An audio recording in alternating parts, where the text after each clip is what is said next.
Welcome back to War Thunder. Welcome to a video about the Ki94 II and other things. Before I want to talk about the Ki94 II, which is the second reward vehicle. It's not a premium vehicle, by the way. I want to go into giving you a quick update on the second premium reward vehicle for the summer event, which is the Type 65 SPAA. It got rebalanced by Gaijin. First of all, the bug that I mentioned got removed, where I said it gets you can still fire with the dead gunner, so that got removed, which is just fair. And also the top belt with the 102 millimeters of penetration got drastically nerfed. You now have just one of those rounds paired with two high explosive shells, much like on the ZSU-37. But you still are highly mobile, you still are keeping the rate of fire and the increased turret rotation speed. So maybe you guys should still concentrate a bit more on encountering enemy aircraft, countering CAS and so on. You're a AAA after all, with better tracking speed than at ZSU-37. So what about the Ki94 II? The quick question, is it worth? I say no. Well, if you're used to Japanese planes overall, this comes as a big downgrade, I'd say. First of all, as a reward vehicle, it's not worth it because it doesn't have the premium status and it is stock. It also can't really support the tanks in Tank RB, as the maximum payload is 250 kilogram bombs, and you know the limited blast radius against tanks from 250 kilogram bombs. So with that out of the question, what's not so good about this plane? Well, let's talk about the good thing about this plane. It looks good. It really looks awesome. And then there is the weaponry, which is a bit more important, I guess. You have two 30mm cannons and two 20mm cannons, all mounted in the wings, so that's giving you awesome firepower. But for Japan, that is nothing special anymore at that battle rating. Let's look at the battle rating. We have here 5.7. 5.7 is also home to the Ki94 II and the J2M5. They mount a lot of 20mm cannons, but when we look also a bit higher at 6.0, we have the JW1 with 4 30mm cannons, and we have both the Ki84 High and the Ki87 with practically the same cannon layout than the Ki94. They have maybe a bit different ammunition choices in terms of how many rounds you have for the 30mm cannons. For the Ki84 it's just 120 for the 30mm, and they are also not very good ground attackers, but they have better flight performance. Both the Ki84 and the Ki87 climb better and turn better and are overall more effective. So you have overheat problems after a few minutes of web, but you can easily control them with the Ki94 II. The climb rate is really the big drawback. This is more or less a boom and zoom fighter, and overall it fails at doing that. To make it very short, it feels like a nerfed Focke-Wulf, and you know what I think about Focke-Wulfs. Also then, the repair costs of 15,000 silver lines are just simply not worth flying this plane. You saw the scenes in the beginning. Okay, that was a bit of misluck here with the AAA, and also team killing could have happened with any other plane. The point is, my experiences as first impressions on these planes are not good. This is not a plane that you should spend your money on getting. For the same amount of money, you can get much better planes for the Japanese. So let's summarize this plane. You have great weapons, but your climb rate is bad. What about your acceleration? Well, it's not the best as well.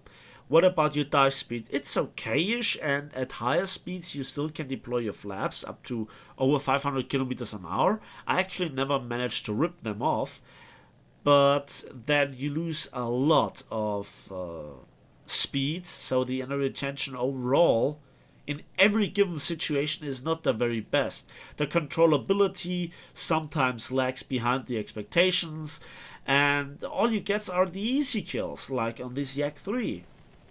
Thank you very much. So,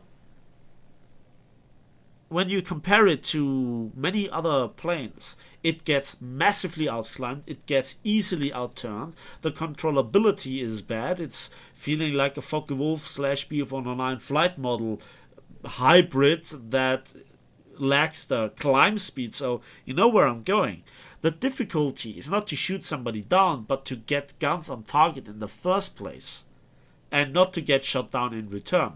So the vehicle also gets spammed out quite often, yet I'm amazed how often Japanese teams still are managing to pull off victories. Maybe because enemy players behave like that, they go into head on. But look at this beautiful kill.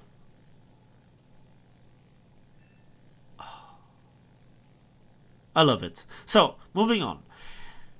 To make this plane work, you have to fly it like some of the Bf-109Gs or the Focke-Wulf, second line fighter.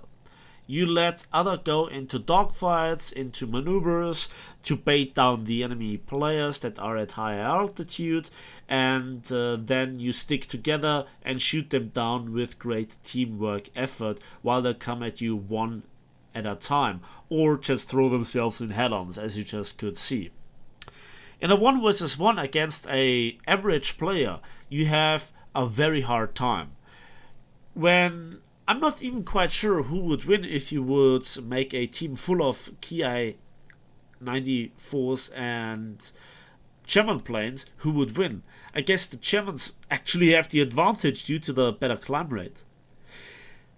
So the plane is not exceptionally good at anything, but it's also not a jack of all trades. It is just too heavy, it's too big, it's too slow, it doesn't climb fast enough, and it might have certain hidden advantages or eras or regions where it can perform really well, maybe at very high speed, maybe at very high altitude. But the fact is, it's very easy to counter this aircraft by just climbing over it, or to just let it come down again and then just simply turn fight with it. It's a very easy plane to counter, in my opinion. You just must not go into a head-on with it. That's a very easy rule to follow, I guess. And also, when you try to dive away, you're giving up every altitude that you have. Then more maneuverable, faster accelerating planes are above you, and they can make it very easy to catch you. So all you can do is run away to the airfield, and even that is not guaranteed, as we'll see later on. So then I wanted also to talk about the new era. So if you have noticed by that time now, in around about 8 minutes I described everything that there is to know about this plane. It's just simply not very good. It's just not worth it, in my opinion. It's a collector's item. I'm lucky that I have it. Thank you, Gaijin, for providing me with this plane, with the opportunity to fly it and to have it in my hangar. But I'm sorry, guys, it's not worth it. Whoever made this flight model also makes, by default, German flight models. So it's strange how similar they are in overall performance, I'd say. Then I wanted to talk about the huge announcement from Gaijin about the new era, rank 6, and the introduction of new reactive armor, and also, now for main battle tanks, auto-loading guns. In other words, let's talk about the T-64. I know nothing about the T-64 except that it looks quite familiar in its overall shape, although it has certain really nice shiny side skirts that are a bit strangely aligned. So overall, I'm really interested in how it will work out, and I'm really looking forward to play this vehicle. But before we talk about the good sides, let's talk about certain things that came to my mind that I just want you to know that I think about this as well. Currently, top tier vehicles have a battle rating between 8.0 and 8.3. The highest battle rating premium tank, the IS-6, has a battle rating of 7.0, so it can meet 8.0 top tier tanks. And you know, those tier 4 premium tanks are a bit expensive, but they then are no longer that useful when you have to begin to research rank 6 vehicles. Also, I can't wait to see my mouse facing off tanks with reactive armor, with guns that can penetrate it even more reliable than tanks with the current ATGMs or with the HEAT-FS shells, even when I'm heavily angled to my best knowledge and best skill. What I want to say is that I think the compression at rank 5 that we have in both aircraft for jets and also for tanks will not get addressed, but instead Gaijin just slaps another tier on top of it, fills it with even more powerful tanks, and then says, there comrade, enjoy. But then also how to get there, because currently a top tier tank, or a lot of the tanks at rank 5, cost 380,000 research points to research. Each single one of them. Or at least the higher ones. Now, Gaijin has said that the RP requirements will be as well 380,000 for rank 6. Now that's an improvement instead of, increasing it furthermore, because for normal grinding, wow, just imagine that. Then it's important which nations will see all those new era tanks. I guess we'll see Leopards and so on. From every nation we will see more advanced tanks. But again, that can slap another compression issue on top of that. Furthermore, again, then the modules in the future are likely to sink. The costs for modules, the costs for, or the RP requirements for rank 5 tanks. At first that sounds good, especially for new players. That's something good. For new players it's fine. But what about old players? Do they get compensated for the research that they have already done?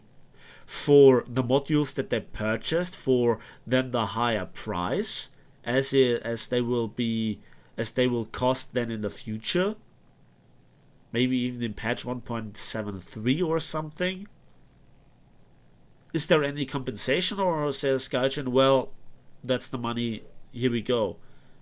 It's already ours, victory, money is ours, Jokes aside, I spent not an insignificant amount of Golden Eagles at rank 5 for fire prevention equipment, for repair kits, for maybe even going through the final stage of the research to get the HEAT-FS shell, which without the tank is more or less useless, or with the gun stabilized tanks going through the upgraded suspension, which is very important, or any kind of necessary upgrade to make the tank work as it should work in the game. That is something that I ask myself. So my account gets a bit devaluated. That's a more or less personal problem. But maybe you have invested also quite some money, quite some Golden Eagles into, accelerating your progress and to just go over the nonsense part. I think fire prevention equipment and repair kits shouldn't be a thing in War Thunder, but they are, so we have to deal with it. And then, that brings me to the question, what do you guys think about this? What do you guys expect from this patch? Have you guys more information? Am I just, outlining here the bad things and it will never happen? Or am I, just kicking off some thought processes in your minds as well. Let me know that in the comment section. I'm very interested. So, and let's summarize. The Type 65 got nerfed to a degree where it's acceptable, but it still has its awesome turret rotation speed and its hull and its mobility, so it's still very good. It still can destroy lightly armored vehicles, but just not ruffle stomp so many tanks from the side as it did previously, or with my yesterday's first impression. Then the Ki94 II.